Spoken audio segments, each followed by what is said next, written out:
Good afternoon and welcome back to Restaurant Review. I'm your host, Bob Bockelman. It's I believe the 12th of June, 2004. I apologize for not having my blazer, but it's also warm here in summertime, and unfortunately I forgot it on the way out, so you'll have to pardon my looks.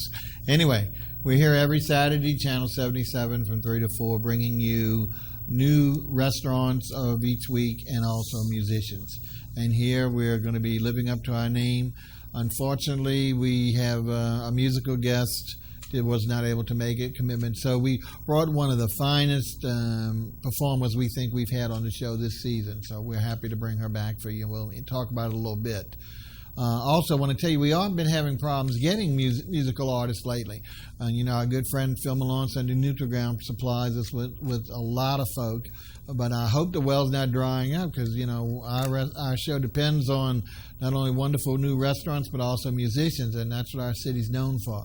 So don't hesitate. If you know a young musician or musician, doesn't have to be young, that's an emerging someone that's maybe not well known, give a call at the end of the show or anytime during the week to the number that's shown in the credits at the end, and put us in touch with them, because we would really like to. We don't like to bring tapes to you all the time. We would like to, like last week, we really like to bring you new musical guests all the time. Now, of course, they're busy with their commitments, so we always kind of double book. But do us a favor, if you know anybody, I'd love to see them on TV. And the same thing for restaurants. As we said, we've always been interested in your feedback, not only what we do, but suggestions for some restaurants that we can do. And we've got some good ones lined up for you. We'll talk about it at the end of the show. But let's do this. Let's move forward. As we said, we always go to our musical artists at this point. We're very, very pleased to pull out of our archives for this year, 2004. We feel one of the most talented young songsters here in the city. Her name is Kate BROKOWSKI, and let's see what Kate's going to do for her first song.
Too young to be looking so old. Just let those corners of your mouth unfold and smile for me.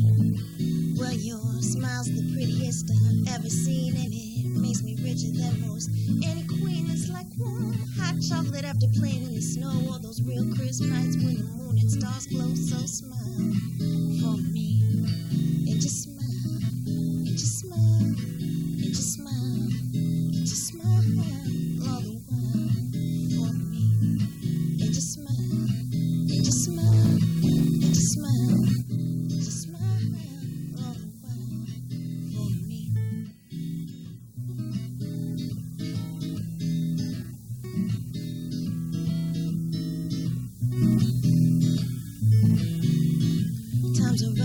Surely it's hard, but don't be tough, please let it. You don't smile, well, nobody will, and this whole wide world will be looking mean still. I know this world seems an awful place at times, but don't hide your lovely face. It's a crime, just let it out and let it shine. And if you do, well, I'll show you mine. So let's smile together, let's smile. No matter what the weather brings, if it's cold or it's hot, if it's warm or it's not, if it's dry or it's wet, please don't forget to smile for me. And just smile, and just smile, and just smile, and just smile all the while for me.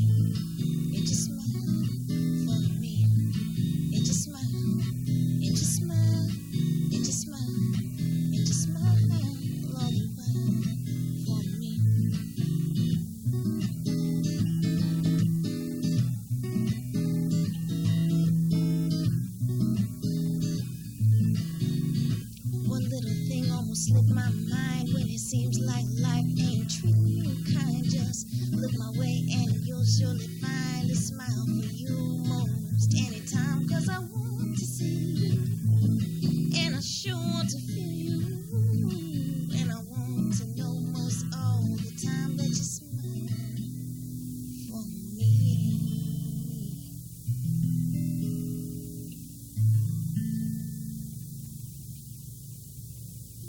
Very, very nice. That was very, very nice. That was Kate BROKOWSKI bringing a smile to all of us here in the studio and hopefully to you. As we said, she'll be back for a couple of more songs. Really talented young lady. I think she's a stockbroker too, or a financial planner. So she'd be one of the best ones to put your money with because she can entertain you as well as rob you. No, please don't. I didn't say that. Anyway, let's move on. We want to feature and welcome our chef of our new restaurant. We've got a brand new restaurant. It's only, in fact, we understand it's their anniversary, their 3rd month anniversary today. The name of the restaurant, I don't know if you get it, is upstairs at Mimi's in the Marigny. Mimi's is actually in a restaurant that was formerly another restaurant that was on our show during the first season called Aquarians. It's on the corner of Royal and Franklin, for those who know that. We're in the it's the Marigny area, excuse me, not the Bywater. And downstairs is your neighborhood imbibing zone, but upstairs is a world of difference. And we want to go ahead and first of all welcome the executive chef and owner of Mimi's, Mr. JOAQUIN RODAS. Welcome to the show. Thank you very much. Well, tell us a little bit about yourself, JOAQUIN, and how you got into the restaurant business before we plow through the menu. I was born in El Salvador and moved to Los Angeles when I was very young. In 1995, I moved to New Orleans and started working at Taqueria Corona. And my uncle is one of the owners of the place and didn't think I wanted to do anything with the restaurant business, but over 9 years of working there, I figured I liked it. So, after 9 years, I was ready to strike on my own. Great. And how did you decide? We hadn't told everyone, but Mimi's is a tapas, T-A-P-A-S restaurant only. It's not something else like we normally do. And we've had a couple on during our 3-season run, so hopefully people know tapas means small servings or in the plate from its original Spanish traditions. We're not going to go over that history for you again, but tell us, how did you decide to do a tapas restaurant? Since, again, great because we only have a couple in the city, but what was your motivation behind it? Well, my motivation was really going back to Central America and going out to bars and really enjoying that way of eating and drinking. Mostly drinking, because you don't find tapas in a restaurant setting in Central America. So, and I noticed that New Orleans didn't have anything like that. Right. And I think it should. I mean, well, we agree with you there. And he is correct. In Spain, it actually started. The original story was that it was sold only in bars, and what would happen is they would put a little plate on top of the drinks to prevent insects or whatever them going in, and then it looked silly to have an empty plate, so they started putting little samples of different types of appetizer food to lure the person to drink. And so it was really what we call lagniappe here in New Orleans. That's how it started many years ago. Today it's very popular in many cities. I know I've been to Chicago maybe a good 10 years ago, and they had umpteen. I was just fascinated by the number of restaurants that have. So we're really glad that it's finally slowly catching on. We've had one poorer restaurant that's been here for the beginning doing it, but now we have 2 or 3 others and spread in different areas of the community. So it's really great for you all to try. As you mentioned, this is great for whether you're going, let's say before you're going out, right after work, if you're going to have a drink, what better way rather than having those silly little nuts and stuff like that, crackle stuff that they put on the thing.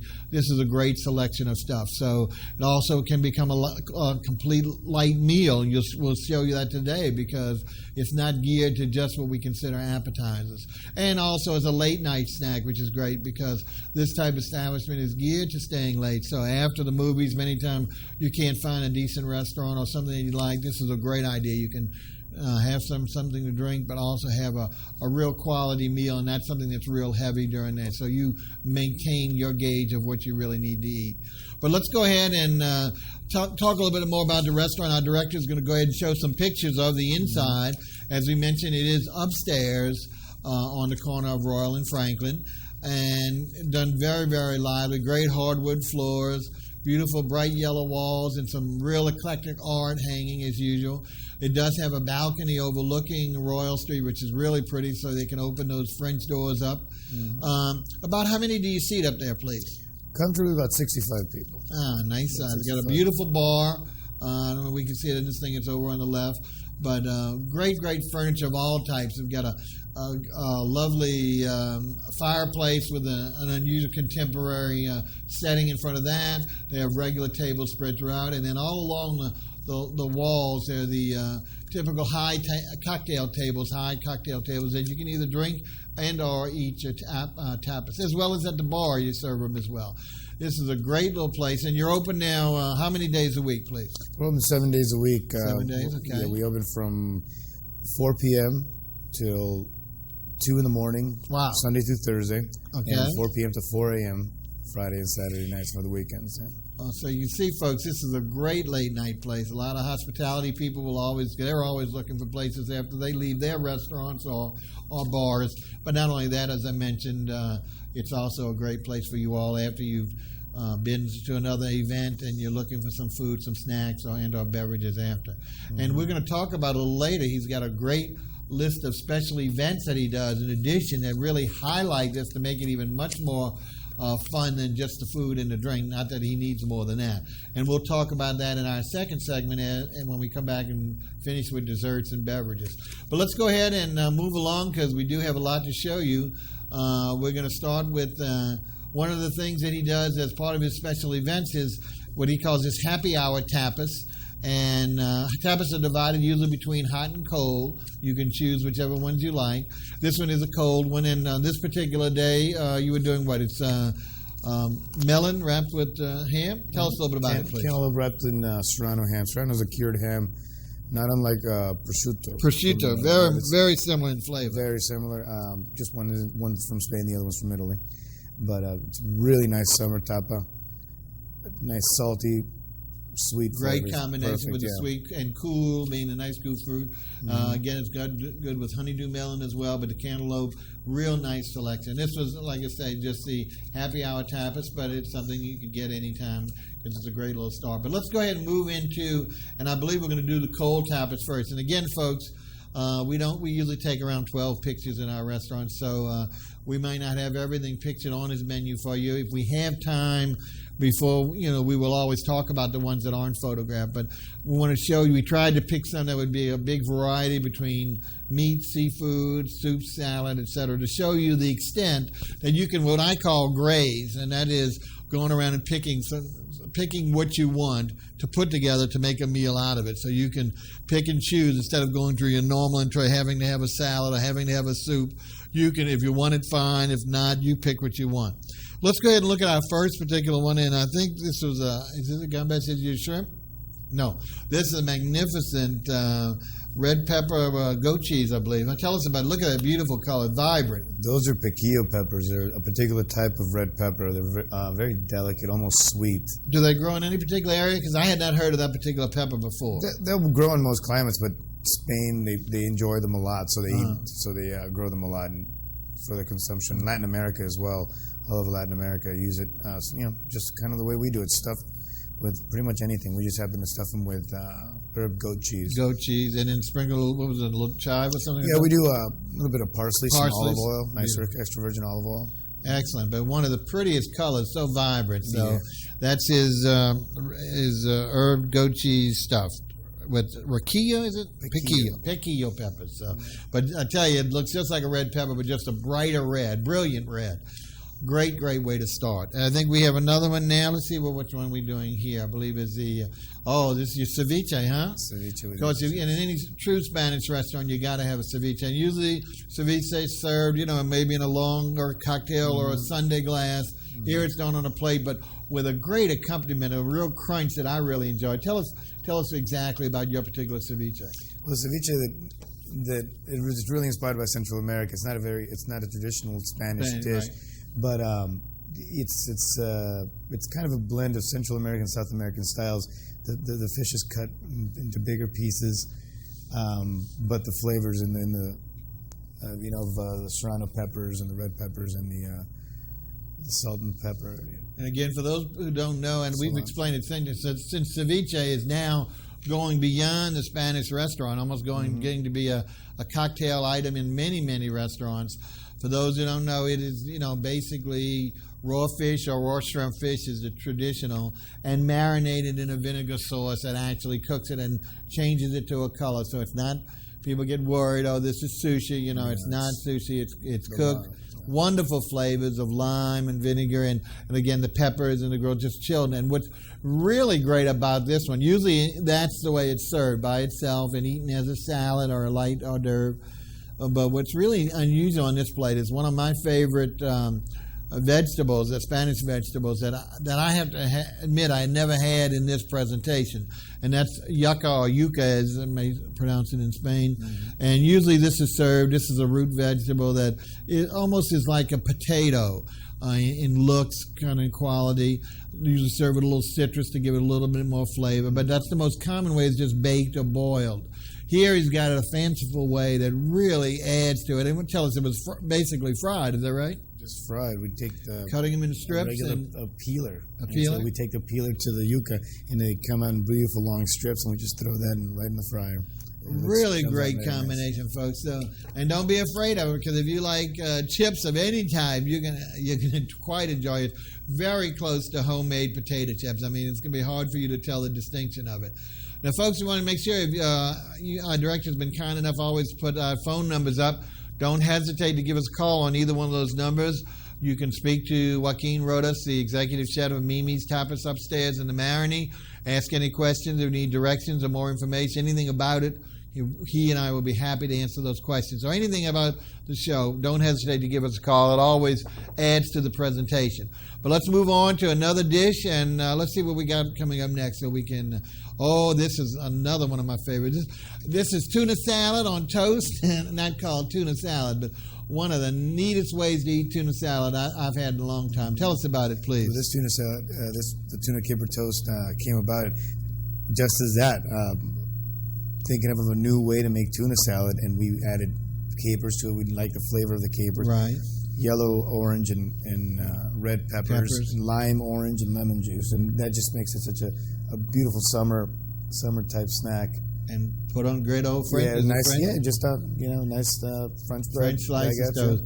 Really neat, folks. I mean, this is again, you're going to find the tuna salad to be very, very light because of the citrus juices, not the heavy mayonnaise, and really great flavors. And of course, the crunchiness of the tricolor peppers that just not only adds the color, but it's just a great crunch to it.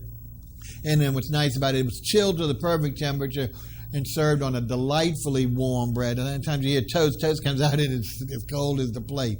This is perfect temperature. So the contrast of the two really set it together. So it's quite enjoyable. This would be a great appetizer for anyone to start if you're a single diner or with another person to give them a taste. So I really recommend the tuna and capers on toast. Let's take a look at another cold one, and before we move over to the hot side.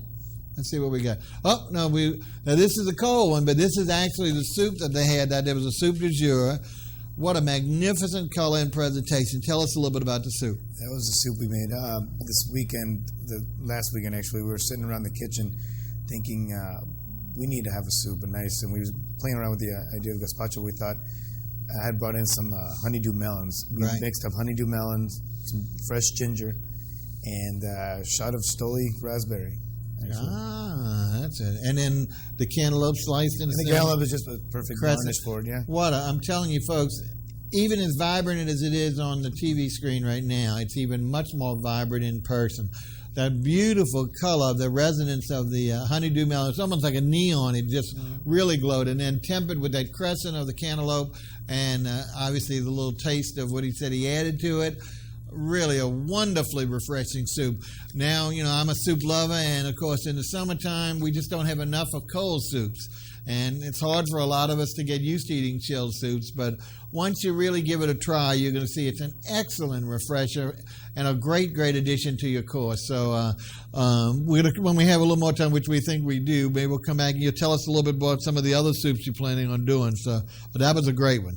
Okay, let's see what we have next. I think we're moving into the salad that you have. Yeah. This was one of my favorite salads. I hadn't had Boston Bib in so long, and the quite delicate leaves along with the beautiful presentation. Tell us more about what's inside, please, Joaquin. The dressing that we use is a citrus vinaigrette. It's orange and lemon juice with white wine vinegar, with salt and pepper tossed around. And it's very simple salad. We wanted the flavors of the actual lettuce and the tomatoes and the onions to come through, and I think the citrus vinaigrette does it very well. Really does. It doesn't overpower. Beautifully presented, and like I say, you can't go wrong if you can spring for Boston Bib lettuce. No salad is going to be bad because we always have. Well, nowadays, of course, romaine has become the new iceberg, but at the same time, there are so many other lettuces out there, and one of the most delicate is the Boston Bib, and just the buttery taste. Really nice. I understand we have a caller, so let's go ahead and take the call. Welcome to Restaurant Review. Who's calling, please? We're just curious about how many tapas would a normal meal be, and what would the average price range be for a meal like that? Okay, this is the hardest thing for Americans to understand because, again, a lot of us base our food on quantity, and what we're saying is you're seeing average servings, so they're going to differ depending on how many. Like a salad, you saw what that salad was. I believe the tuna caper, you saw 2 slices of toast. As we go along, you'll see that the average, when it's a multiple item, maybe it's 2 to 4, but sometimes like when we get to the little meatballs, it might have been 6. So the key there is, first of all, one, I think, and I'm answering out, and I want you to echo this, but one is, depending on, obviously, your taste and your fellow diners' taste, get a variety of things. And don't be afraid to ask your waiter or your waitress, like, about how many portions are in this particular thing. And that way you can gravitate. So when it comes, you won't be either disappointed because you don't think you have enough for everyone. But I think if you'll see that, of course, all of us are trying to start to eat lighter, that, again, we're not filling our plates with everything. But this is a great way to do it with regard to variety. So, let me let Joaquin say a little bit more about that, and then we'll answer the second part of your question. Like you mentioned before, it does vary depending on the tapa that you get. But usually I've found between 3 and 4 tapas per customer. As long as we've had the place open, that's about what people eat. Right. And usually it's about between $12 and $16 is the average. Not per serving. No. Over the entire meal. Usually we don't discuss price unless someone really, and we understand the need for it here because people are saying, well, I don't want to pay $12 per serving. I like my misunderstanding, which I knew it wasn't. The key here is that most of the prices are very, very reasonable, $5, $6, something like that for each one of the appetizers. But the key to measure there is, what is the food group you got it? And the idea, the more people you have, the more different selections you want to try because not everything everyone's going to like. Not only whether you have enough of each type, but more importantly, whether you have something to serve to each of your diners. Obviously, if you're a single diner like I'm often are, you have 3 or 4 of these entrees at the most, and you've gotten yourself quite satisfied unless you haven't eaten all day. Does that answer your question at all, caller? Oh, yeah. Okay. Basically, what you're talking about is Spanish dim sum. Okay. Dim sum is a good way of putting it. Yeah, dim sum is every country has that tradition of small bites. In which you get to choose a lot of different kinds of small bites. Grazing is what I call it. Exactly. And then dim sum is the Chinese. Yeah. I think for those who don't know, it's the Asian or the Chinese. We feel like we only have, that's one of my real failings with our city here, is that we only have one restaurant left that serves Chinese dim sum. It's a shame. You go to San Francisco, they have magnificent 3-story structures. But the idea is exactly like appetizers, grazing, hors d'oeuvre, not finger food per se, even though many of these things you do eat with your fingers. So that's the key. Is there anything else we can answer on that for you, Diner? Thank you very much. Thank you for calling, and I appreciate that because that does add a little light to a lot of the audience who may have questions, not being familiar with this food and being concerned, well, I'm never going to get enough with these small portions, but I think you will. All right, let's move along now, and I think we're ready to touch base on the hot side. We've done several of the cold items. We're going to do some hot ones, and then if we have time, touch base on some more.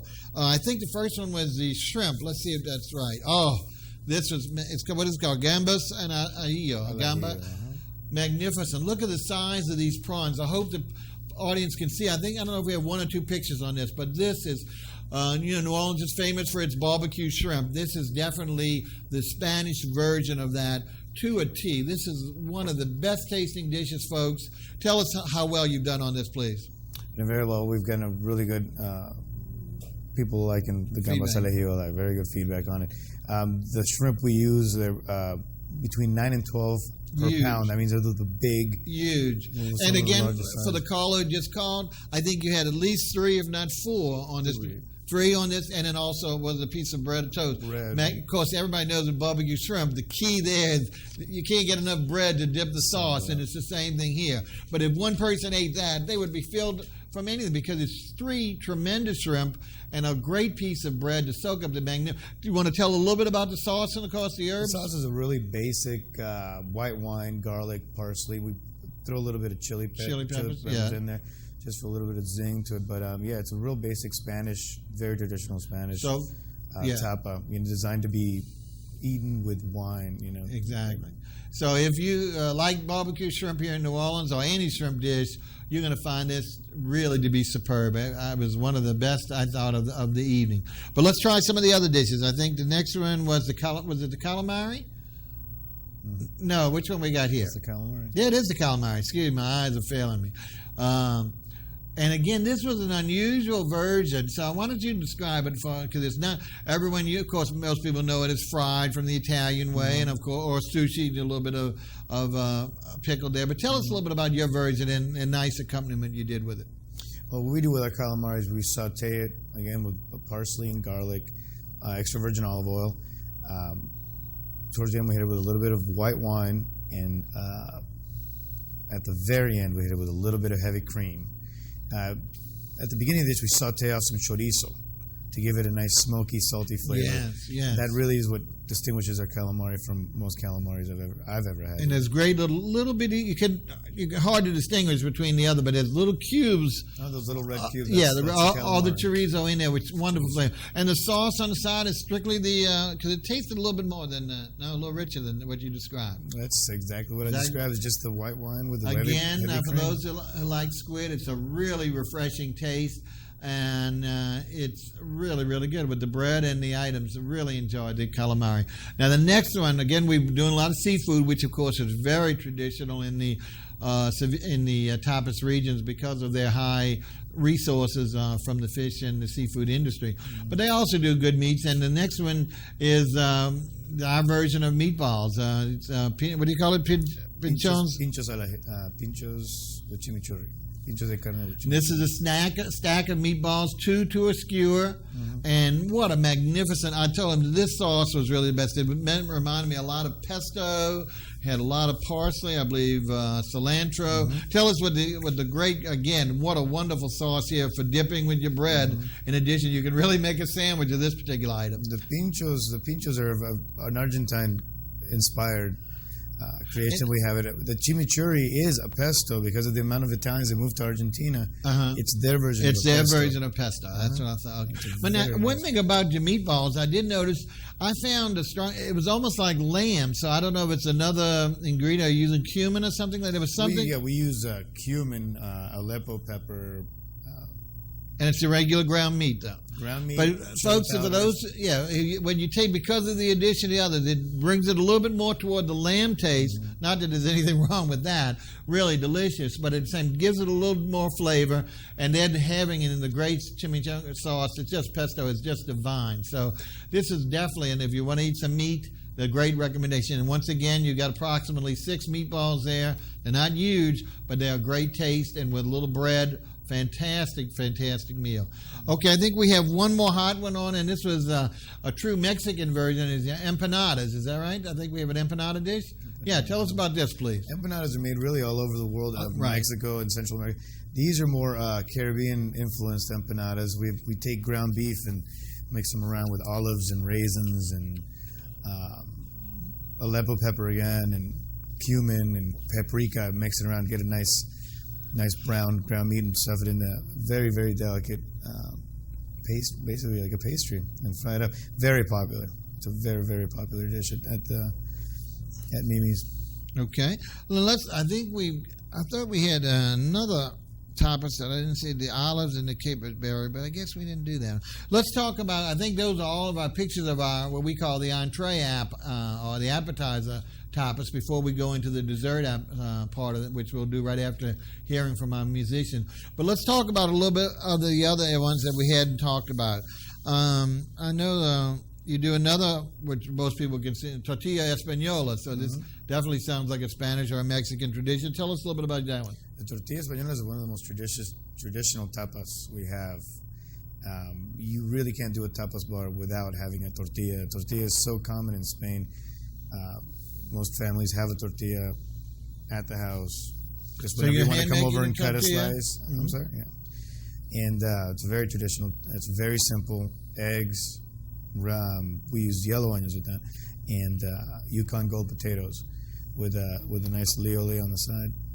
Very traditional. Very simple. And then again, a lot of the tapas bars that really are just tapas bars and not full-fledged tapas restaurants will do some sort of cheese or olive and berries. And I know you do a standard one because it's a great appetizer and goes great with the wine. So tell us about your olives and your berries or caper dish, please, or plate.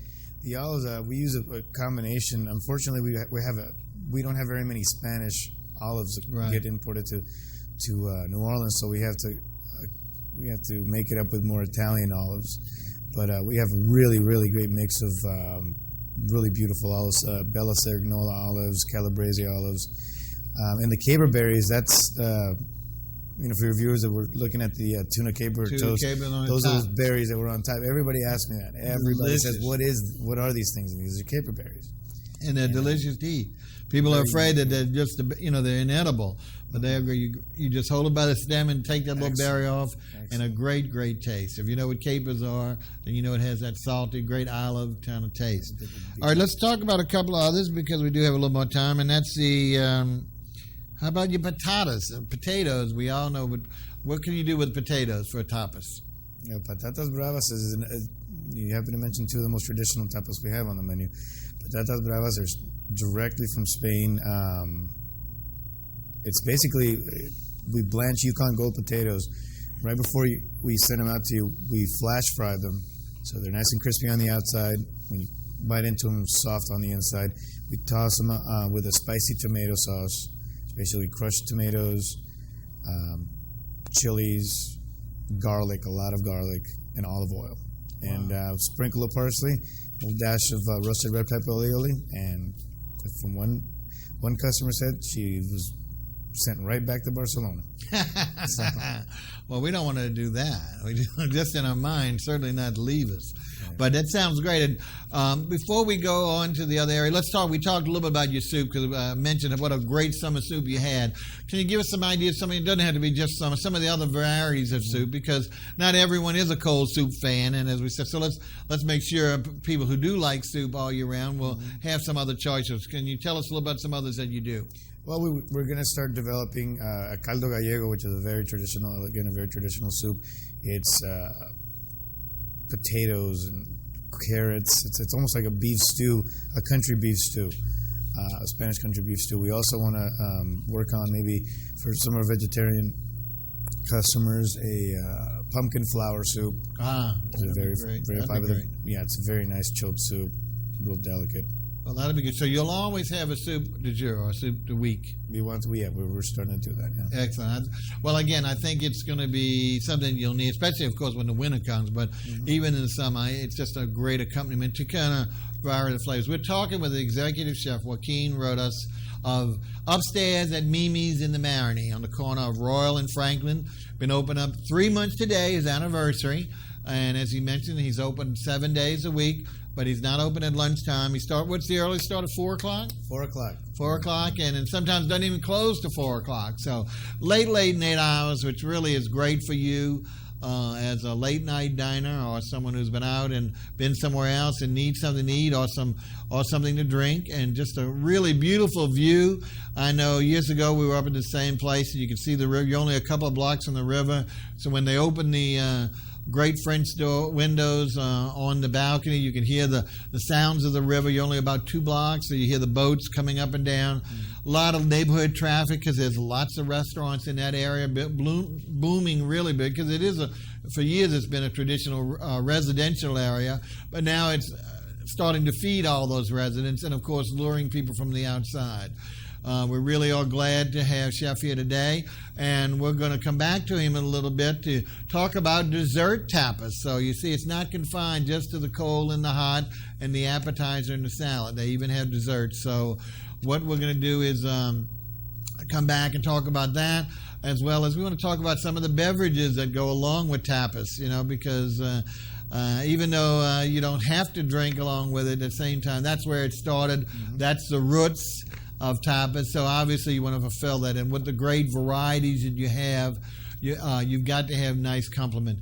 And not only that, of course, we also want to talk about some special events. As we mentioned early on, he showed us a demonstration of his happy hour tapas. We're going to find out what that really means and when is that, and not only happy hour, but some of the great other things that are Spanish traditions that tie in together to show that this particular restaurant is not geared just strictly for the food and drink, but the whole idea of luring the Latin, the Spanish attitude, persona, and introduction to the city. So it's a wonderful new great place for you to go for drinking, for entertainment, and of course for food. We're going to be back to Chef in a little bit.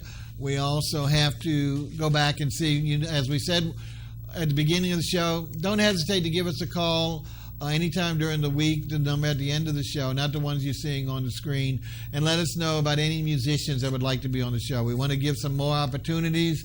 I can't believe the city is drying up with all the wonderful musicians that are constantly being born and opening up and being lured from all over here. So help us out there if you can. Give us a call or write us a note. Let us know how we can get in touch with someone, because you don't want to see the tape things, and we don't either. We don't mind, even though we have great artists like we have today. At the same time, we want to always be bringing to you the live entertainment, both here at the table and in the part of the studio where the music arrives. So now we want to go ahead and, without dragging on too much longer, introduce once again our featured artist of 2004. She's dynamite. We really appreciate her letting us use her tapes over and over again for when we have these situations.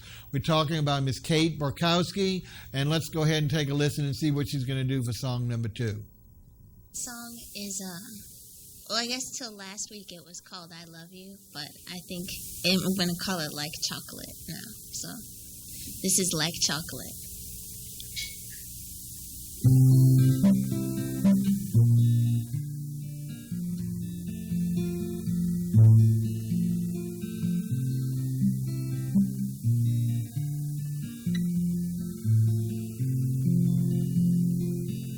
Your smile is like a rainbow lighting up your face. In your heart, it is the gold below. Your eyes warm everything they fall upon. I guess that's why I never feel the cold. I guess that's why I never feel the cold.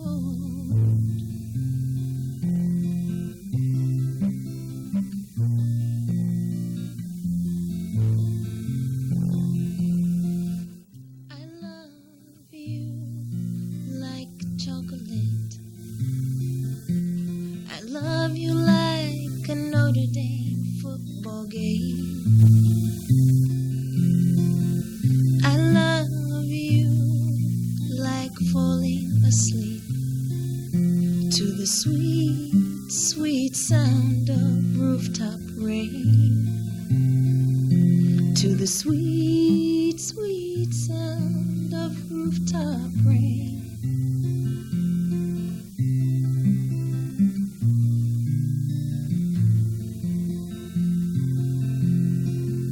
You know, I wish I met you sooner. 'Cause this world, it can be pretty hard to take. So tell me, why do I believe you when you say that everything will be okay? When you tell me everything will be okay.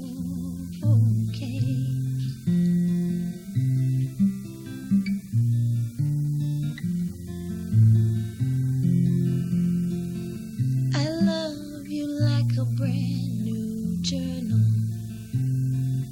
when I haven't even written on a page.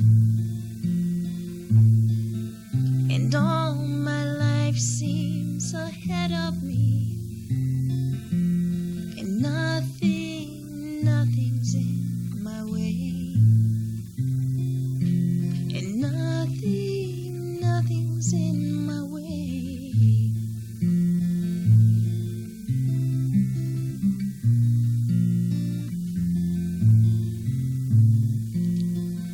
Your love is like the morning dew, so sure that I forget to see it there. I want to walk across you barefoot and soak up everything that I find there, and soak up everything that I find there. I love you like the last page of a storybook, the last thing that a writer wants to say. And I love you like a fountain coke when it's hot and I've been driving a long way. When it's hot and I've been driving a long way. I love you like the last page of a storybook, the final thing that a writer hopes to say. And I love you like a cherry coke when it's hot and I've been driving a long way. When it's hot and I've been driving a long way.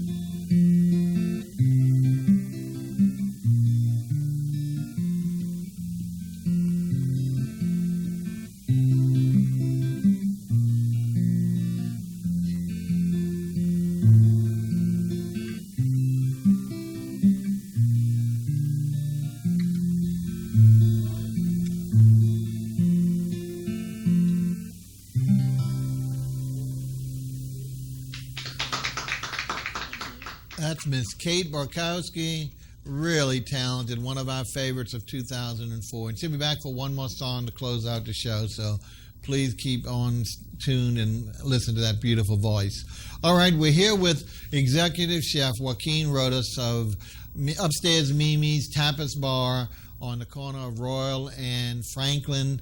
As we mentioned, it's a late night place, open 7 days a week, starting around 4, but open in almost 24 hours on some of those evenings on the weekend, with a great atmosphere, fun kind of conviviality. A lot of the neighbors come, as well as out of town, or not out of town, but out of the area, to not only eat, to drink, and for some of the great stuff we'll be talking about in a minute, some of the events. But let's go ahead and finish. We went through everything, but we have to have some dessert, and we all have a sweet tooth, so even tapas has sweets. So we're going to talk about 3 of them for you today, and then we'll hit the rest of the idea. The first one, I believe, is this, as we mentioned, this is a great dessert, even though some people might not think of it. Tell us about it, please, because it's not your sweet dessert. No, it's exactly that. For people that don't like too sweet, we take almonds and we stuff them in dates. And hopefully you can see that, folks. That's really unusual. Some figs, cut them in half. It's a really traditional, Mediterraneanly inspired dish. Some cabrales blue cheese, which is made in the north of Spain. Honey. It's a really simple dish. Not too sweet, and it goes perfect with a nice port. Oh, yeah. This is sherry. great for a dessert wine, especially a port, as you mentioned. We'll talk a little bit more about that in a minute. But that's really something good for you to try. And again, it's not heavily, so you've been eating light all evening. Why blow it all with something heavy? At the same time, even their heavy desserts or sweet desserts, like the next one coming out, is not near the volume of stuff. And this is one of my favorites of the three, and it is your sweet goat cheese filled phyllo cups.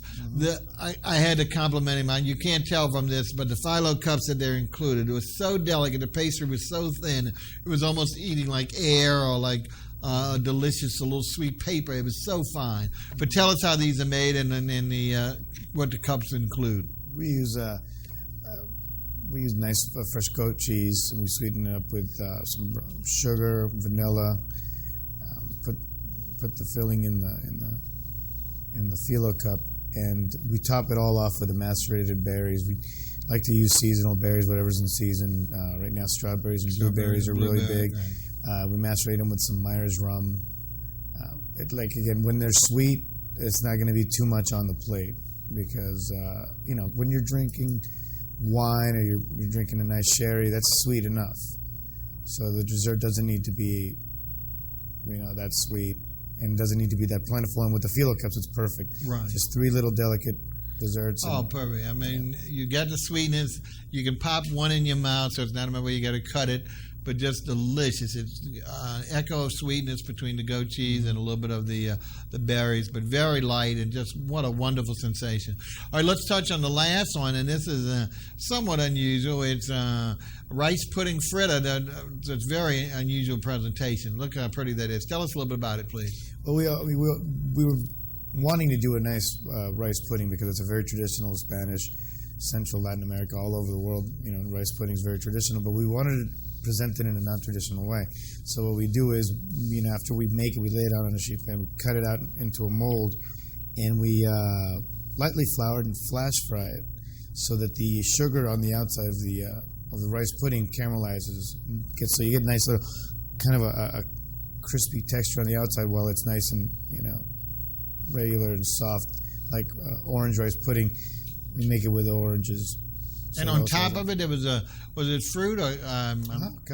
We actually use the blueberries of the macerated Okay, but I thought what the berries are situated between that and the actual fritter. Is that something that I didn't eat this particular dish, folks? I had the other two. So, is that something? The coloration looks like there's a triangle or something on the bottom where it's laying at. Yeah. It's that's a coconut caramel sauce. Ah, okay, yeah. Sorry, I didn't go. Because in fact, they said it was coconut. So I did take a taste of the sauce because I knew I love coconut and it was caramel sauce, but I just didn't see what it. But it was fried, so it's very, very light. But it's really an unusual combination of situations.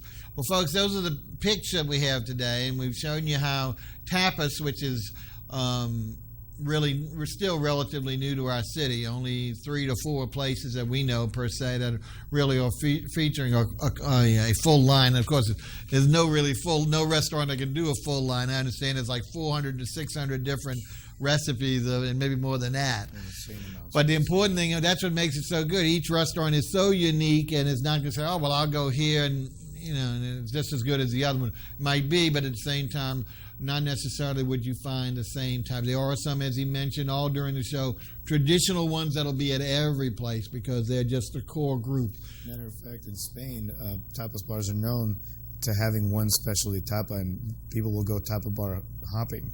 Tapa bar hopping, that's what I heard too. To get that. I didn't think it was for the tapas. I thought it was for the alcohol. That too. I guess it goes both ways. Yeah. But the important thing here is that whether you want to drink, let's talk a little bit about beverages because we're running out of time so you can get those special events in. You have a magnificent bar there where people can eat and drink on the bar. So you have a full line of beverages, and let's tell us a little bit about the beverages and wines and stuff like that without going into too much detail. We have a full selection of rums, whiskeys, vodkas, and gins, your basics.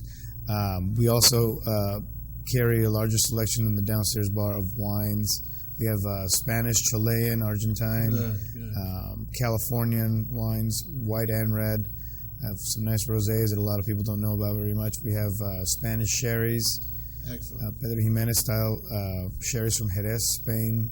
We have ports, and we're constantly getting that list. What I'm saying, do you I didn't see a wine list per se. Is it dependent on the waiter giving you the information, or what? Well, right. The reason why we didn't have a wine list yet is because we're so new. We're trying to get the wines Just up. a matter of But the important thing here, folks, is to ask your waiter or waitress, because what better way than the old idea, when in Rome, do like Romans. If you're going to eat these foods, put a traditional Spanish, Argentinian wine or port for the desserts together, because that's the key. We're running out to the wire, Chef, so we really need to talk about these great, because you have a good lineup of events. Happy Hour Tapas, is that every day? Every day, 4 to 8. And that's a little gratis thing that you're throwing together? It's actually the traditional tapas way of doing it. It's, like you said earlier, lagniappe. That's why I thought it would be so perfect for New Orleans. And every day a different one, hopefully. Every day a different one. Okay. Next thing, we were there Wednesday night, and that's Tango Night. Tell us about that. That sounds It's a great. very exciting thing. Every Wednesday night between 8 and usually 10, but sometimes it runs into early in the morning. We have lady tango instructor. She comes and gives classes, and then you get to dance what you learned the rest of the night away. And is that free to the public? That's free to the public. There you go. Even just to go to watch the beautiful, not costumes, but attire, and just to see it performed. I mean, it's very hard for us to see these kind of stylized dancings anywhere here in the city, let alone learn or participate. Any other events you have? So that's on Wednesday night, folks, from 8 o'clock on. Saturday nights, we're starting an old school salsa night. We're just a nice little lounged out place to go hang out. A few other establishments in New Orleans have Latin nights, but they're more club oriented. We're a lot loungier, a lot more relaxed. We have food, a little bit nicer of an atmosphere. Saturday nights we're doing that, and that's about it right now. Yeah. Well, he's very ambitious for a 3-month-old restaurant. We're really pleased to have had Chef JOAQUIN RODAS of Upstairs Mimi's Tapas in the Marigny on Royal and Franklin. Open every evening from 4 o'clock till late. Please give him a chance, patronize him, whether you go to see the tango, whether you want a free tapas, whether you go for the salsa night.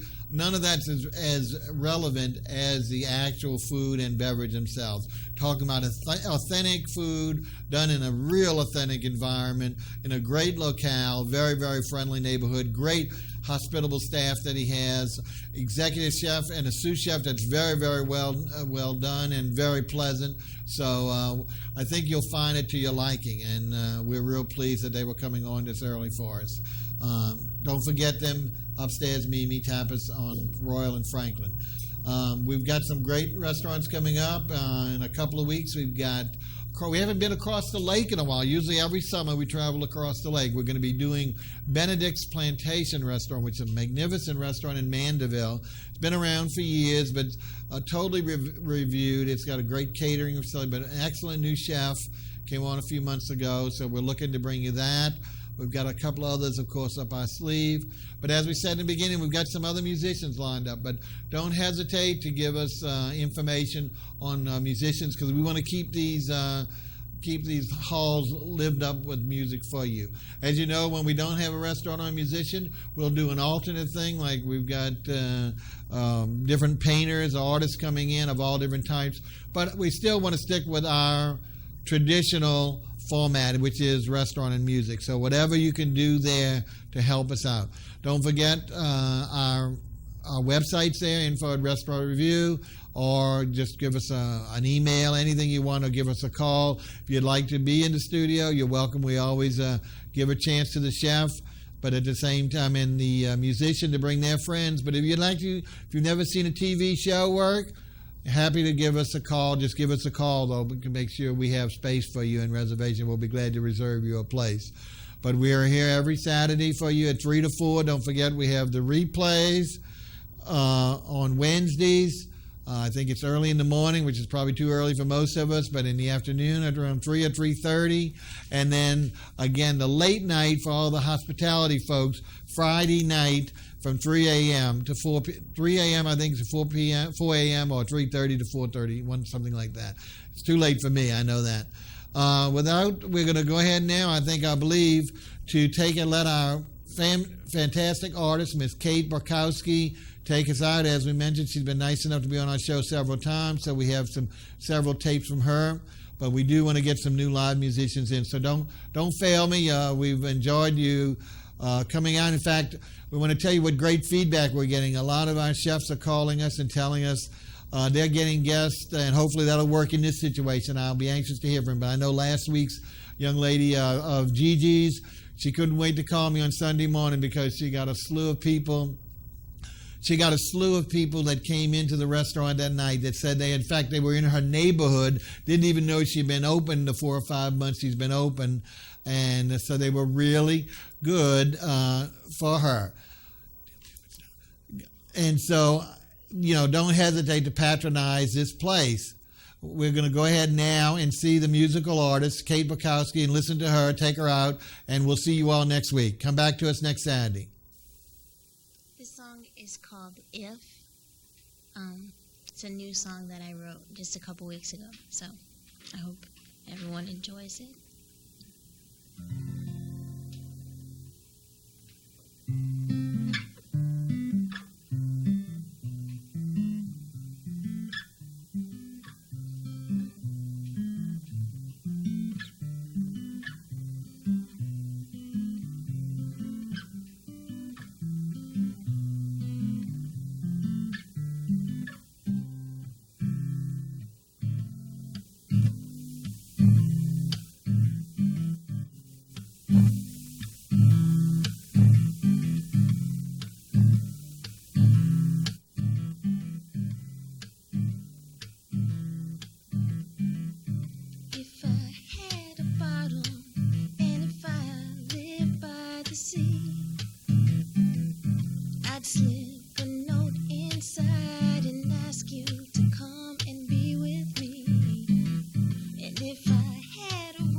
It's been a long time, too long since you've been gone, and I miss you, and I wish you